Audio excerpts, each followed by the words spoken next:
Louvado seja nosso Senhor Jesus Cristo. Querido povo de Deus, homilia diária, sábado, quinta semana do tempo pascal. Evangelho de São João, capítulo 15, versos 18 a 21. Entre tantos exemplos no início da Igreja Apostólica, um que sempre se sobressai a muitos outros é o vínculo de unidade que os apóstolos mantêm entre si.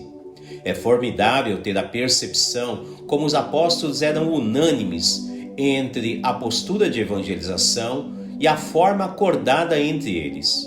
A permanência de Deus entre eles sempre foi notável, obviamente, que também devido a esta forma com que eles se entendiam e pelo que se sugere refletir, se concordavam sempre entre si, com as várias maneiras ritualísticas e discursivas que eram novas e precisavam de alguns ajustes.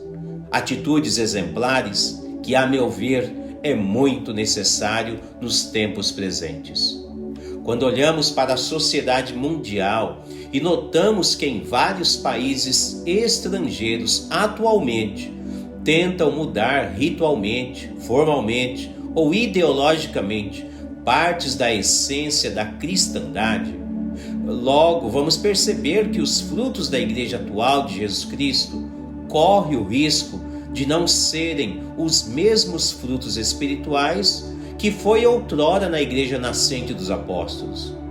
Na igreja nascente dos apóstolos, vemos todos eles, mesmo em meio a possíveis discordâncias passageiras, mesmo assim, resolverem todas as questões entre eles e depois continuam unidos rumo a evangelizar a todos os povos. É doloroso observar que hoje em dia um grande pecado, se assim podemos dizer, está no seio da própria igreja, especialmente quando se fala nos tempos atuais de sinodalidade, comunhão e participação.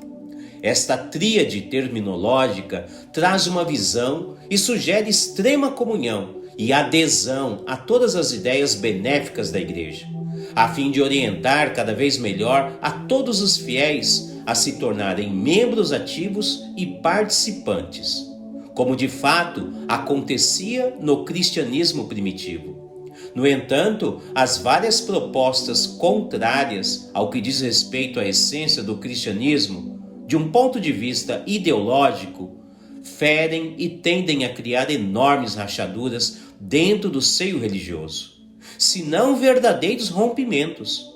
Independente do grau da hierarquia ou posição de membros nas pastorais paroquiais, é imprescindível a unidade, a fim de que onde ou dois ou três estiverem unidos, ali Jesus estará.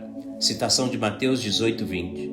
Por motivos como estes, no Evangelho, e de certo ponto de vista, poderíamos refletir seriamente sobre o que Jesus ensina quando diz: o servo não é maior do que o seu senhor.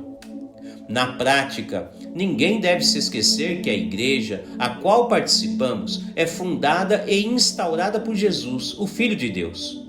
Todos os seus membros, independente de grau ou classes, são chamados a fazer parte dela em comunhão e participação.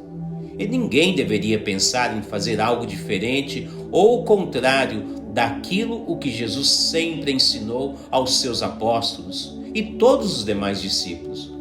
É necessário tomar consciência e todos voltarmos às origens da igreja e saber que cada informação de Jesus são todas preciosas.